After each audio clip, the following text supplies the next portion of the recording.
Hello my dear friends. आज इस video में बात करने वाली हूँ ओसीडी के केस के बारे में। ये एक लड़का है महज 18 साल का जिसको ओसीडी हो गया। ओसीडी एक दिन में नहीं हुआ कि ऐसे ही बैठे बैठाए हो गया। क्या क्या इसके साथ हुआ पूरा हम देखेंगे, समझेंगे और कैसे धीरे धीरे बाहर आया ओसीडी से वो भी जानेंगे। अब ये 18 साल का जो लड़का है इसको हर वक्त दिन में एक वहम रहता है कि मेरा सीमन रिलीज़ हो रहा है, और ये वहम इसको इतना ज़्यादा हो रहा है, इतना ज़्यादा हो रहा है कि ये अपना कोई भी काम नहीं कर पा रहा था। किसी भी तरीके से मन नहीं लग रहा था, ना पढ़ाई में मन लग रहा है, ना किसी से बात करने में कंफर्टेबल है।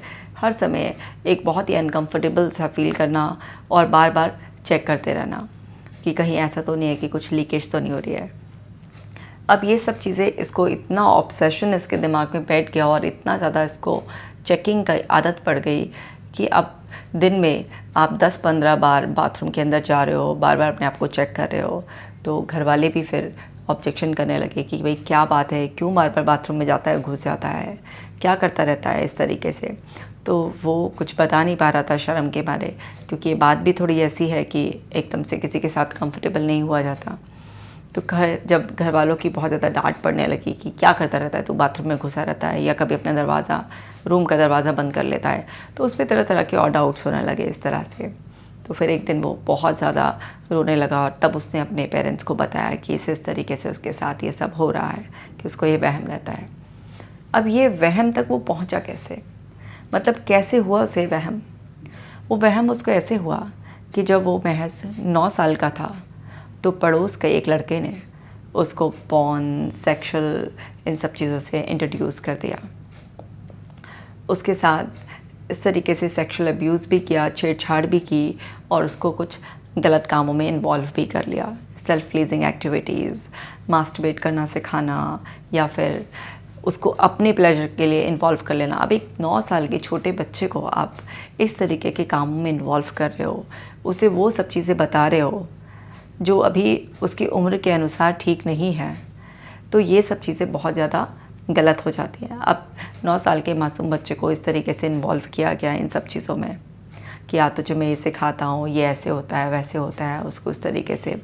तो उसकी कोमल मन पर इतना बुरा प्रभाव पड़ा उस बात का कि वो बच्चा तब तो समझ नहीं पाया, इन सब चीज़ों में इन्वॉल्व हो गया, लेकिन वो धीरे धीरे डर का शिकार भी हो गया।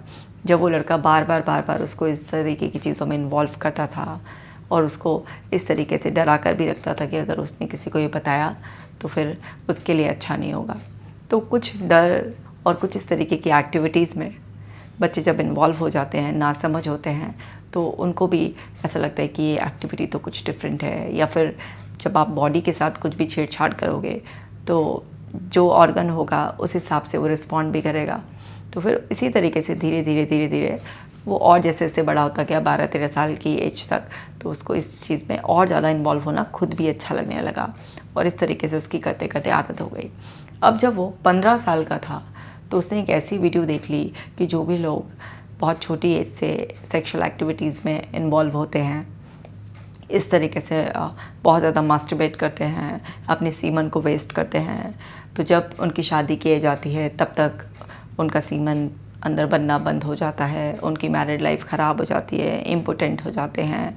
इस तरीके से उसने बहुत कुछ उसमें ऐसा देख लिया उसमें, और उसको वहाँ से एक डाउट शुरू हुआ कि मैंने तो मास्टरबेट भी काफ़ी कर लिया और मैंने तो इस तरीके की एक्टिविटीज़ बहुत सालों से, छोटी सी उम्र से कर रहा हूँ, यानी कि मैं तो बेकार होने की तरफ बिल्कुल ही हूँ। मतलब मेरी तो बॉडी रिस्पॉन्ड करना बंद कर देगी उस तरीके से, मेरे अंदर तो सीमन का प्रोडक्शन नहीं होगा, मेरी तो लाइफ स्पॉइल कर ली। तो उसके अंदर बहुत ज़्यादा इस तरीके का डर बैठ गया। अब उसके अंदर डर बैठ गया और वीडियोज़ देखनी शुरू करी और इस तरीके के 1-2 लोगों से बातचीत करी, तो कहीं से भी उसको प्रॉपर एक गाइडेंस सही तरीके से वो नहीं मिल पाया। और जब तक वो एडिक्टेड हो चुका था इन सब चीज़ों का, कितना भी वो अपने आप को रोकने की कोशिश करता था लेकिन वो रोक नहीं पाता था। और वो जब मास्टरबेट कर लेता था उसके बाद उसको जो एक गिल्ट आता था और उसको एक जो फियर सताता था कि अब ऐसा हो गया है तो अब आगे तो मेरी जैसी एज होगी शादी की तो मैं तब तक अपनी वाइफ के साथ सेक्स नहीं कर पाऊँगा, और ये सब चीज़ें उसको दिमाग में घूमती रही। बहुत ज़्यादा ओवर थिंकिंग होने लगी और बहुत ही ज़्यादा परेशान होने लगा, और इस तरीके की वीडियोज़ को देखना, बार बार उसमें एक रीअश्योरेंस लेना कि अच्छा ऐसा जो बता रहे हैं वो मेरे वाले केस में है या नहीं है। इस तरीके से जब आप ऐसा सब कुछ देखने लगते हैं गूगल पे या कहीं और, इस तरीके की वीडियोस आप देखने लग जाते हैं और उस तरीके की हैबिट्स में भी आप लगातार इन्वॉल्व होते हैं, तो सोचिए कि आपके ब्रेन की केमिस्ट्री कैसे बिगड़ेगी ना। बहुत सारा टेंशन, ओवर थिंकिंग, इसी तरीके की थॉट्स बार बार आने लगेंगी। ये करते करते करते करते वो इतना स्ट्रेस में आ गया, इतना इन थॉट्स ने उसको घेर लिया कि अब उसको एक नया वहम स्टार्ट हो गया। और उसको, क्योंकि उस तरीके की वीडियोस में उसने ये इन्फॉर्मेशन देखी थी कि कुछ टाइम बाद ऐसा होता है कि इरेक्शन की प्रॉब्लम आती है या सेल्फ इजैकुलेशन भी हो जाता है कई बार, इस तरीके से ऑटो डिस्चार्ज। तो आपको तो पता ही है वीडियोस में क्या क्या इन्फॉर्मेशन किस रेफरेंस में बोली जाती है, इसको समझना भी अपने आप में एक बहुत चैलेंज होता है। तो वो क्या बताया था उस वीडियो में और उसने क्या समझा, इसके बीच में इतनी गड़बड़ हुई कि उसको अब ये भी वहम होने लग गया कि मेरा तो सीमन अपने आप ही निकलता रहता है, डिस्चार्ज होता रहता है। और उसमें उसके दिमाग में एक हुआ है कि चेक कर, कुछ ऐसे डिस्चार्ज हुआ है।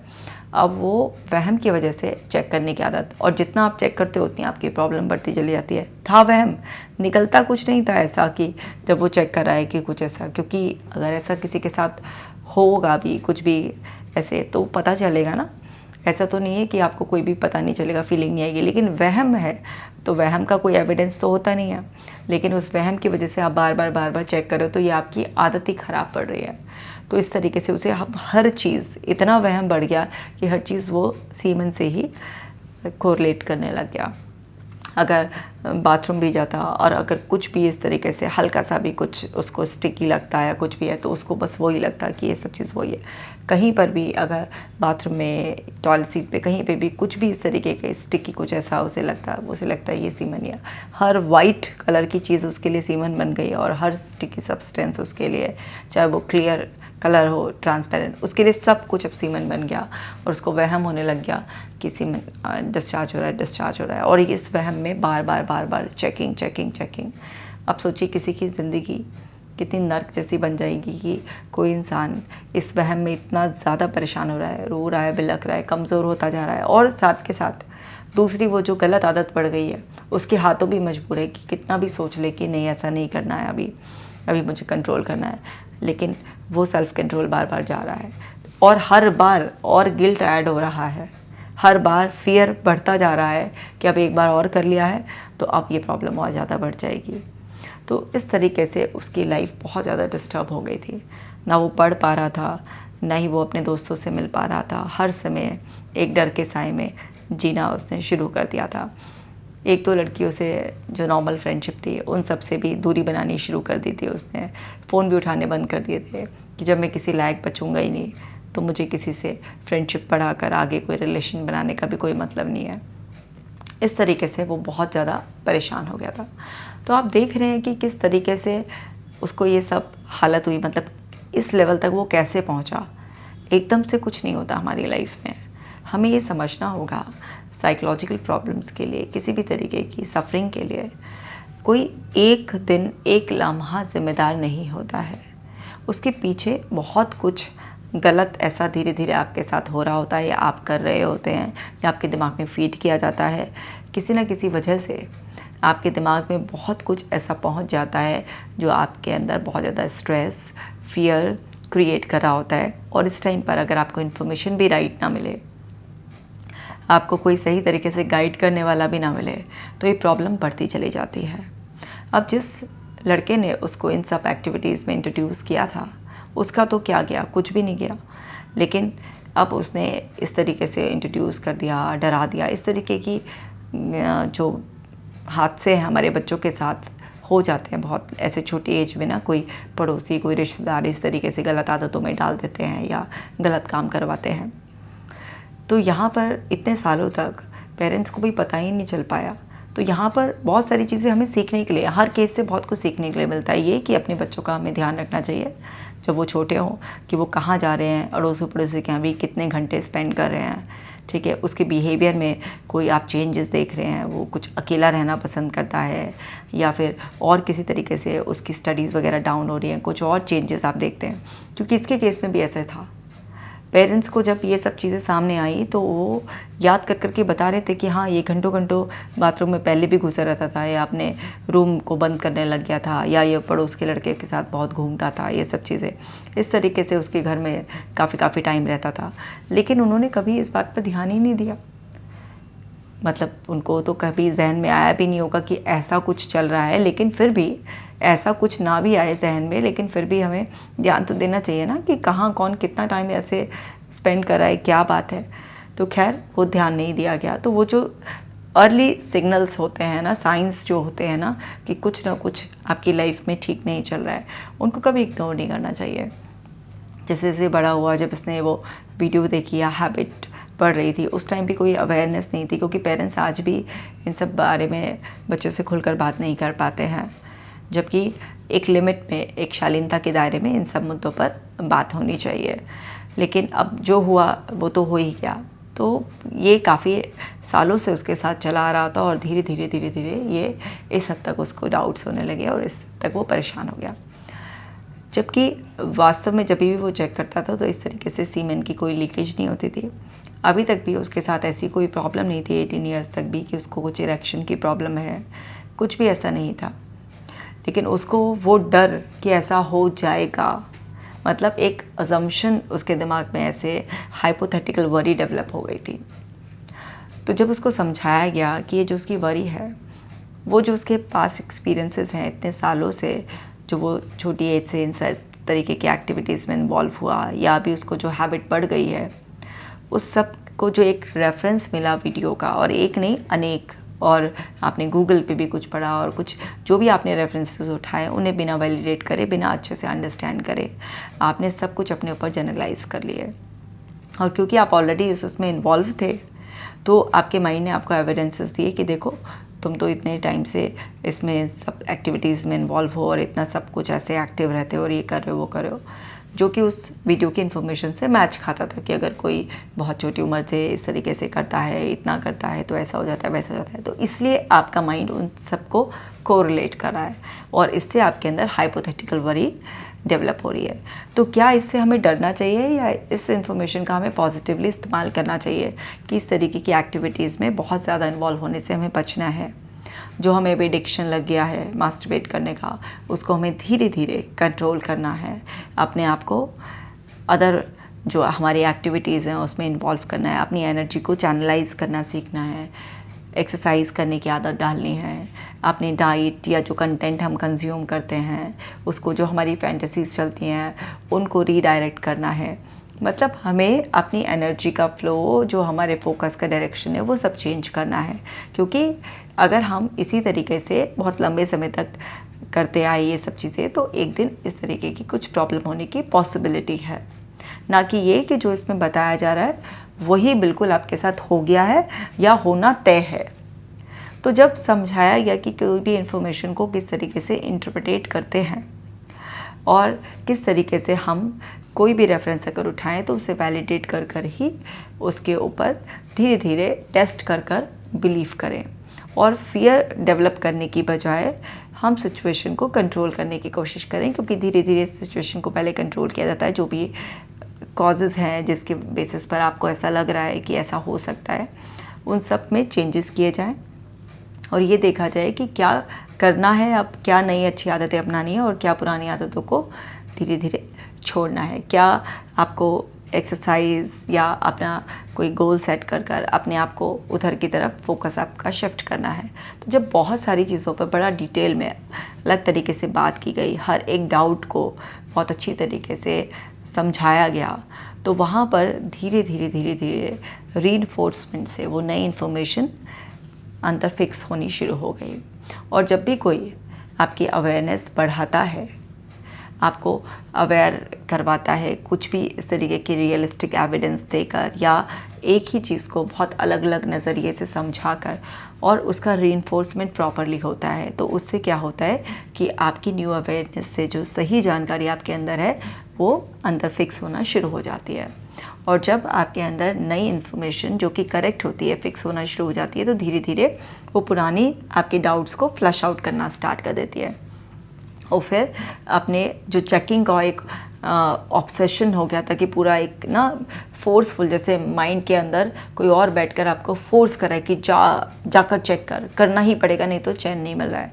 तो उस एंग्जाइटी को, उस डिस्ट्रेस को किस तरीके से हैंडल करना है, उसके लिए अलग अलग तरीके की रिलैक्सेशन टेक्निक सिखाई गई। और इसी तरीके से जो कंपल्शन बन गया था कि जाना है और चेक करना है, उस कंपल्शन को कंट्रोल कराया गया कि अगर दिमाग में उस तरीके का थॉट आ भी रहा है, डाउट आ भी रहा है, तो उस एंग्जाइटी को बर्दाश्त करना है और उसको पास होने देना है। क्योंकि कोई भी फीलिंग हो, कितना भी डिस्ट्रेसिंग इमोशन हो, वो धीरे धीरे उसकी इंटेंसिटी कम होती है और फिर वो फेड हो जाता है। और जैसे ही आप कंपल्शन करना बंद करते हैं, शुरू में मुश्किल होता है, लेकिन कंपल्शन जब तक करते रहेंगे प्रॉब्लम बढ़ती रहेगी। जब कंपल्शन करना बंद कर देते हैं, मतलब जैसे इसके केस में वो जाता था अपना अंडरवियर चेक करता था, तो वो सब चीज़ें क्या था, उसको कंट्रोल कराई गई। तो वहाँ पर उसके अंदर जो ऑब्सेशन का इफ़ेक्ट था वो भी कम होने लगा। क्योंकि जब आप कंपल्शन करना, एक्शन लेना बंद कर देते हैं, तो धीरे धीरे उस थॉट की इम्पॉर्टेंस आपके दिमाग से कम होने लगती है और आपका एक नया बिहेवियर डेवलप होने लग जाता है। और साथ ही साथ सारी एक्सरसाइजेज वगैरह, क्योंकि एक्सरसाइजेज एंग्जाइटी को कंट्रोल करने में, रिलैक्सेशन टेक्निक्स, हिप्नोथेरेपी से रिलैक्सेशन कराना, ये सब चीज़ें बहुत ज़्यादा हेल्प करती हैं। क्योंकि उस वक्त जो एंग्जाइटी होती है सफ़रर को, वो इतनी हाई होती है कि सब कुछ पता होते हुए भी, जितनी भी इन्फॉर्मेशन करेक्ट आप उसके अंदर डाल रहे हो, ऐसा लग रहा है कि उसका माइंड उसे इतनी बुरी तरीके से कंट्रोल कर रहा है कि जितनी भी उसके पास अवेयरनेस है, उस सब को साइडलाइन करके कि नहीं, बस चाहिए, बिल्कुल ही पागलपंती वाली बात है, लेकिन मुझे यही करना है, ऐसा होता है उसके साथ। लेकिन जैसे जैसे रिलैक्सेशन का लेवल बढ़ाया जाता है, अब ये एक दिन का काम नहीं है, कोई ऐसा नहीं है कि एकदम जादू हो जाता है। ये जो मैं आपको बता रही हूँ, इसमें कुछ महीनों का समय लगा, लेकिन उसका सेल्फ कंट्रोल बढ़ता गया, रिलैक्सेशन अंदर का बढ़ता चला गया और कंपल्शंस कम होते चले गए। और कंपल्शंस ख़त्म करवाए और साथ ही साथ नई सही जानकारी से जो वहम था कि मैं इम्पोर्टेंट हो जाऊंगा, मेरे अंदर सीमन का प्रोडक्शन ख़त्म हो जाएगा, मेरे को इरेक्शन नहीं आएगा, या आएगा तो प्रीमेच्योर इजैकुलेशन हो जाएगा और कुछ टाइम बाद तो सीमन का ही प्रोडक्शन ख़त्म हो जाएगा, तो मैं क्या करूँगा। और इस तरीके से दिमाग तो इतना शातिर है ना, मतलब वो तो आपके लिए पता नहीं क्या से क्या बुन कर दे देता है। तो एक सेशन में रोते रोते बोला कि अगर ऐसा सच हो गया ना, तो फिर मेरा जीने का कोई फ़ायदा ही नहीं है, मैं क्या करूँगा, मेरी तो लाइफ बर्बाद हो जाएगी। मतलब इस हद तक भी वो ऑब्सेशन आपको डरा सकता है। मतलब आपके माइंड के पास ये कैपेसिटी है कि वो आपको कुछ भी ऐसे इल्यूजनरी वे में भी कुछ भी कहानी बनाकर भी डरा सकता है। तो इस माइंड को बहुत अच्छी तरीके से टैकल करना हमें आना चाहिए। अब देखिए ना, एक मासूम बच्चे की जिसकी कोई गलती नहीं थी, उसको गलत प्रैक्टिसेस में इन्वॉल्व किया गया, धीरे धीरे उसको आदी बना दिया गया इस चीज़ का। ऊपर से जो इन्फॉर्मेशन उसके अंदर गई, उसने रही सही कसर उसकी ज़िंदगी तबाह करने में नहीं छोड़ी। तो इतना सब कुछ इतने सालों में उसके साथ हुआ और ऐसी हालत हुई। तो इतना ही हमें पेशेंस रखना होता है कि कुछ महीनों या हो सकता है साल भी आपको इस सब चीज़ों में लग जाए और धीरे धीरे आप वापसी आ जाए। अब समुद्र जैसी ज़िंदगी है, उसमें से कहते हैं ना 10-20 बाल्टी पानी निकल भी जाएगा तो क्या फ़र्क पड़ेगा। तो इतना बड़ा आपका विशाल जीवन है, अगर उसमें आपके कुछ महीने या साल भर भी आपका इन्वेस्ट कर कर आप वापस से अपनी ज़िंदगी खुशहाल बना लेते हो, तो ये तो बहुत ही ज़्यादा ज़रूरी है। इतना एफर्ट सबको डालना चाहिए, पेशेंस रखना चाहिए। अब 18 साल का एक यंग बच्चा जिसकी पूरी ज़िंदगी इस ओबेसिटी ने तबाह कर रखी थी, और आप देखिए कि हिम्मत कर कर, क्योंकि जब घर वालों को पता चल गई, ये सारी बातें खुल गई, तो अब बच्चे का जो अंदर का डर था कि घर वालों को पता चलेगा क्या होगा, एंड थैंकफुली मतलब पेरेंट्स ने बहुत समझदारी से बिहेव किया। बच्चे को क्रिटिसाइज़ करने, मारने पीटने की बजाय इस चीज़ को समझा कि अब जो हो गया है सो वो हो ही गया, अब तो ठीक ही करना पड़ेगा। तो उन्होंने फोकस पड़ोसी को मारने पीटने या उसको कुछ भला बुरा कहने की बजाय अपने बच्चे की ज़िंदगी को ठीक करने पर फोकस किया और उसको सपोर्ट किया पूरी तरीके से। और उनके सपोर्ट से और हम लोगों के सब कलेक्टिव एफर्ट से उस बच्चे को फिर से वापस से नई ज़िंदगी मिल गई है। और अभी जो उसके वहम थे सारे कि ये नहीं होगा, सीमन का प्रोडक्शन ख़त्म हो जाएगा, या होगा भी तो इरेक्शन ऐसे नहीं आएगा, या इजैकुलेशन की प्रॉब्लम, ये सब जो तमाम उसके थे अपने सेक्सुअलिटी को लेकर, अपने उसको लेकर, वो सब चीज़ें ना जो वहम थे उसके धीरे धीरे सब ख़त्म हो गए। अभी बिल्कुल नॉर्मल है और अभी तो ऐसी कंडीशन आ गई कि हंसी आने वाली कि ऐसे भी मैं सोचता था, ऐसे भी होता था, ये सब चीज़ें। तो जब आपकी पूरी अवेयरनेस बढ़ जाती है और आप पूरी तरीके से रिकवर हो जाते हैं, तो आप ही ओसीडी की जो फुलिश सजेशंस होते हैं या जो भी आप उस टाइम पर कर रहे होते हैं, तो आपको रियलाइज़ होता है आप क्या कर रहे थे। लेकिन जब तक आप उस फेज़ में होते हैं तब तक इन चीज़ों पर हंसना मुस्कुराना तो दूर, सब कुछ जैसे कहते हैं ना, पता होते हुए भी हम वही सब पागलपंती टाइप का ऐसे करते रहते हैं। उसने बोला कि मैम मैं क्या पागलपंती करता था, मुझे समझ में नहीं आता है ये सब चीज़ें। मैंने उसको बोला ये पागलपंती नहीं है, ये उस टाइम जो तुम्हारे अंदर होता था वो इतनी बेचैनी, इतनी घबराहट, और ऐसा होता था कि अगर नहीं चेक किया तो पता नहीं क्या हो जाएगा, अंदर से कोई फोर्स करके करवा रहा है। तो अभी उसके लिए ये वर्ड्स यूज़ करना कि क्या पागलपंती करता था मैं और ये सब जानता था, ये हंसना, ये सब इतना आसान था। लेकिन जिस वक्त जो उस फेज़ में होता है उस वक्त उसके लिए सब कुछ आसान नहीं होता। तो ओसीडी के किसी भी ट्रीटमेंट में फैमिली का बहुत बड़ा सपोर्ट होता है और सामने वाले पर्सन का भी कि हाँ मुझे ठीक होना है।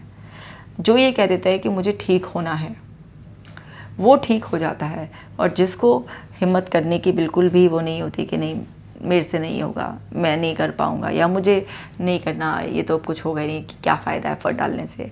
मतलब किसी भी तरीके से आप अनविलिंग हो तो बहुत मुश्किल राह हो जाती है। फिर तो कहते हैं ना, बिना आपकी मर्ज़ी के तो आपको ठीक करना संभव ही है।